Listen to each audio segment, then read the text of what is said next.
సుందరాకాండ తాత్పర్యం 42వ సర్గ. పక్షుల వికృత ధ్వనులు, ఫెళఫెళ వృక్షాలు విరిగిపడుతున్న చప్పుళ్ళు విని లంకా నివాసులందరూ భయభ్రాంతులయ్యారు. అప్పుడు ఆ అశోకవనంలోని మృగాలు, పక్షులు భయపడి బొబ్బలు పెడుతూ నలువైపులా పరిగెత్తిపోసాగాయి. రాక్షసులకు భయసూచకాలైన దుశ్శకునాలు కానవచ్చాయి, అంటే కనిపించాయి.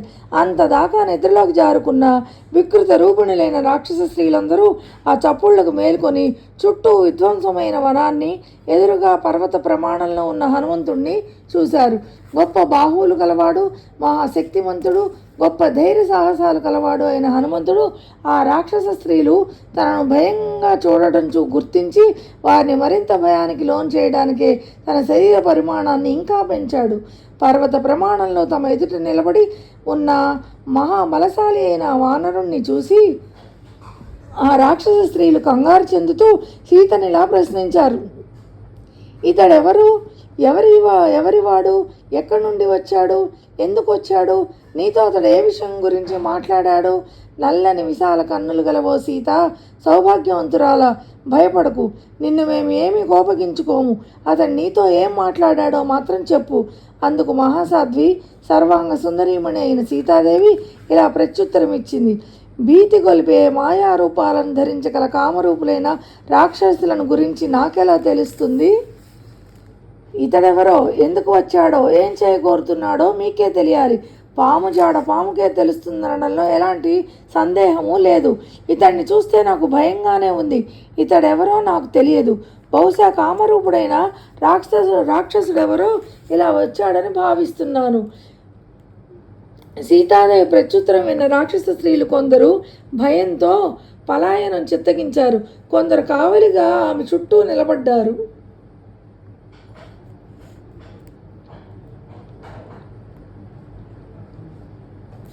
కొందరు ఈ ఉదంతాన్ని నివేదించడానికి రావణుని వద్దకు పరుగున వెళ్ళారు. వికృత ముఖాలు గల రాక్షస స్త్రీలు రావణుని ముందుకు జంకుతూ వెళ్ళి భీత గొల్పే రూపంలో పర్వత ప్రమాణంలో ఉన్న వానరుణ్ణి గూర్చి ఇలా చెప్పసాగారు. ఓ మహారాజా, భీకరాకారం దాల్చిన మహాబలవంతుడైన ఒక వానరుడు అశోకవనంలో ప్రవేశించాడు. అతడు సీతతో ఏదో మాట్లాడాడు. మేము ఎన్నిసార్లు గుచ్చి అడిగినా జనక మహారాజు కుమార్తె లేడి కన్నుల వంటి కన్నులు గల సీత ఆ వానరుణ్ణి గురించిన వివరాలు ససేమిరా చెప్పడం లేదు. ఆ వానరుడు బహుశా కుబేరుని దూత కానీ లేదా ఇంద్రుని దూత కానీ అయి ఉంటాడు. కాకుంటే సీతాన్వేషణార్థం రాముడు పంపించిన రహస్య దూత అయి ఉండవచ్చు. ఆశ్చర్యం గొలిపే రూపం గల వానరుడు ఆహ్లాద జనితము అనేక రకాలైన జంతుజాలంతో కూడి ఉన్నది. అన్నిటికీ మించి నీకు అత్యంత ప్రియమైనది అయిన అశోకవనాన్ని నామరూపాలు లేకుండా ధ్వంసం చేసేశాడు. ఆ వనంలో అతడు ధ్వంసం చేయని చోటు మచ్చుకి ఒక్కటంటే ఒక్కటి కూడా లేదు. కానీ ఆశ్చర్యం ఏమంటే సీత కూర్చున్న స్థలాన్ని మాత్రం అతడు తాకనైనా తాకలేదు. సీతకు ఎటువంటి ప్రమాదం వాటిల్లకూడదని ఆమె కూర్చున్న చోటును ధ్వంసం చేయకుండా వదిలిపెట్టాడో లేదా అలసిపోయినందున అలా వదిలేశాడో మాకు తెలియడం లేదు. కానీ అంతటి బలశాలి శ్రమ ఏమిటి కనుక ఆమె రక్షణ నిమిత్తమే అతడు అలా చేసి ఉంటాడు. అందమైన చిగుళ్లతో విరగబూసిన పుష్పాలతో అలరారుతున్న సీత ఆశ్రయించి ఉన్న సింసుప వృక్షాన్ని మాత్రం ఆ వానరుడు చెక్కు చెదరకుండా అట్లే వదిలిపెట్టాడు. సీతతో మాట్లాడిన తర్వాత అశోకవనాన్ని ధ్వంసం చేసిన భయంకరాకారుడైన ఆ పొగరబోతు వానరుడికి కఠోర దండన విధించు మహారాజా.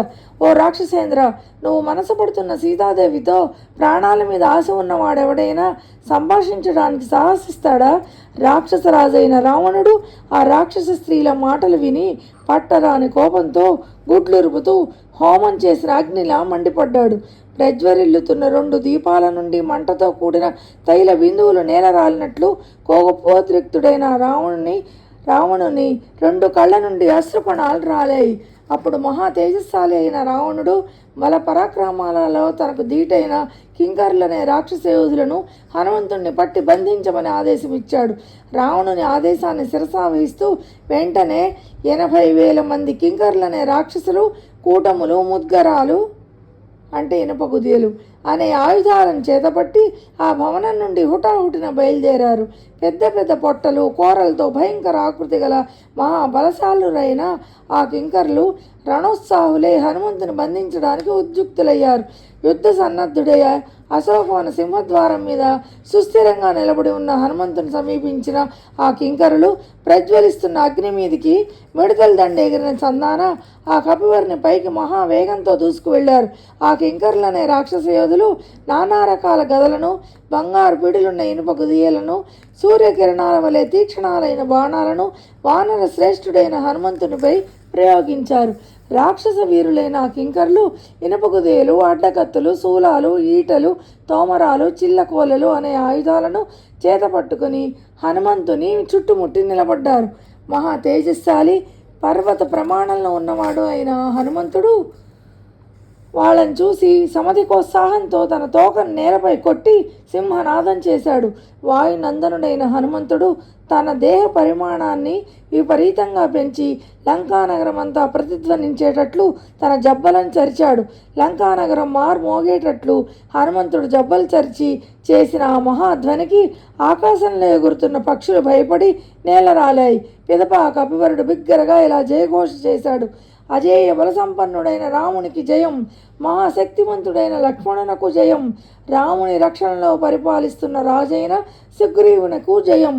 కోసల దేశాధిపతి అయిన రాముణ్ణి దాసుణ్ణి నేను, వాయుపుత్రుడనైన నా పేరు హనుమంతుడు.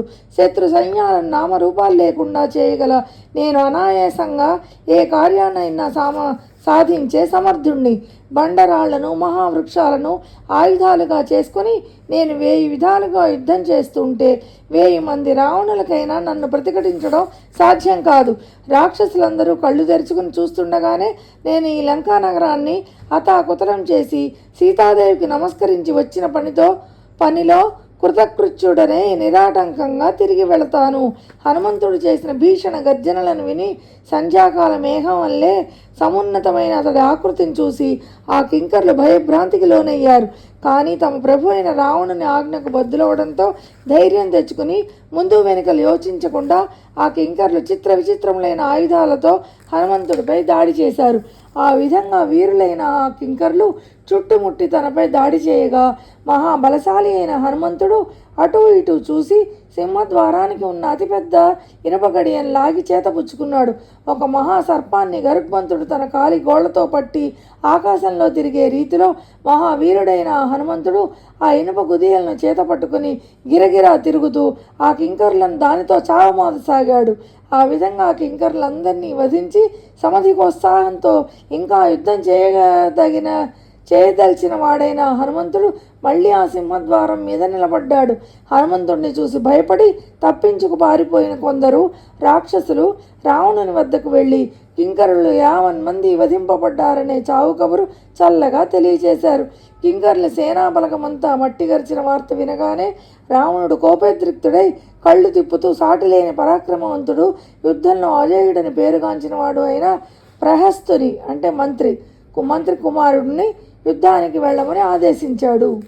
శ్రీమద్ వాల్మీకి రామాయణమున సుందరకాండలోని 42వ సర్గ తాత్పర్యం సమాప్తం.